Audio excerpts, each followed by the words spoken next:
عالمی عدالت نے بھارتی جاسوس اور دہشت گرد کلبھوشن یادیو کی سزا برقرار رکھ کر بھارت کو سرپرائز دے دیا۔ D G I S P R نے کلبھوشن کی سزا کے فیصلے کو پاکستان کی فتح قرار دے دیا۔ عالمی عدالت میں بھارت کے جھوٹے بیانیے کو شکست ہو گئی۔ کلبھوشن یادیو کے بارے میں عالمی عدالت کا فیصلہ بھارت کے لیے بڑا سرپرائز بن گیا۔ پاکستان میں دہشت گردی اور جاسوسی کرنے والے کلبھوشن کو پاکستان نے سزائے موت سنائی ہوئی ہے، جس پر بھارت نے عالمی عدالت سے رجوع کیا تھا، مگر عالمی عدالت نے بھارت کی درخواست مسترد کر دی ہے۔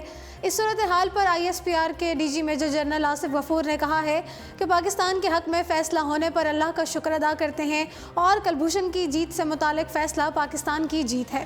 D G I S P R کا کہنا تھا کہ کلبھوشن پاکستان کا بھارت کا حاضر سروس افسر ہے۔ ہمارا یہ موقف مانا گیا اور دنیا نے دیکھ لیا کہ بھارت کا پاکستان میں کیا کردار ہے۔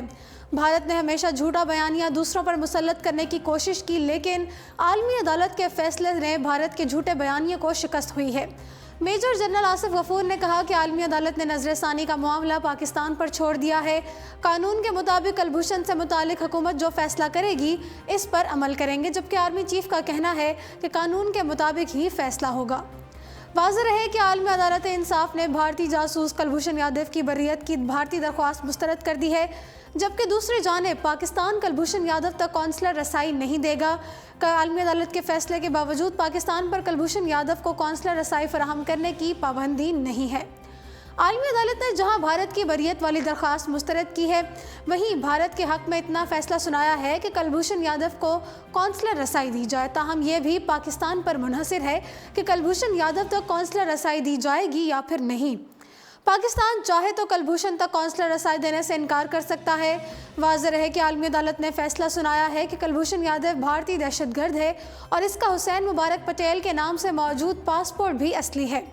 عالمی عدالت انصاف کے جج عبدالقوی احمد یوسف نے جب بھارتی جاسوس کا کلبھوشن یادیو کیس کا فیصلہ پڑھ کر سنایا تو اس وقت عدالت میں اٹارنی جنرل انور منصور کی قیادت میں پاکستان کی ٹیم، ڈی جی سارک اور ترجمان دفتر خارجہ ڈاکٹر فیصل پر مشتمل پاکستانی وفد موجود تھا۔ جج کا کہنا تھا کہ میں مقدمے کی تفصیلی شقوں کی طرف نہیں جانا چاہتا۔ بھارت نے ویانا کنونشن کے تحت قونصلر رسائی مانگی ہے۔ پاکستان اور بھارت ویانا کنونشن کے فریق ہیں۔ ویانا کنونشن کے تحت یہ کیس عالمی عدالت انصاف کے دائرہ کار میں آتا ہے۔ جج نے اس کیس میں پاکستان اور بھارت کی جانب سے واضح موقف بھی بیان کیا۔ ان کا کہنا تھا کہ پاکستان نے بھارتی موقف پر 3 اعتراضات پیش کیے۔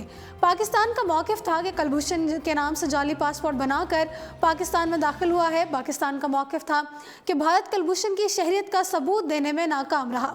پاکستان نے موقف دیا کہ کلبھوشن پاکستان میں جاسوسی کے ساتھ ساتھ دہشت گردی بھی کرتا رہا۔ پاکستان کا موقف تھا کہ جاسوسی کے مقدمے میں قونصلر رسائی نہیں دی جا سکتی۔ عالمی عدالت انصاف نے کلبھوشن تک بھارت کو قونصلر رسائی دینے کا حکم دیا اور کلبھوشن یادیو کی رہائی سے متعلق بھارتی درخواست مسترد کر دی۔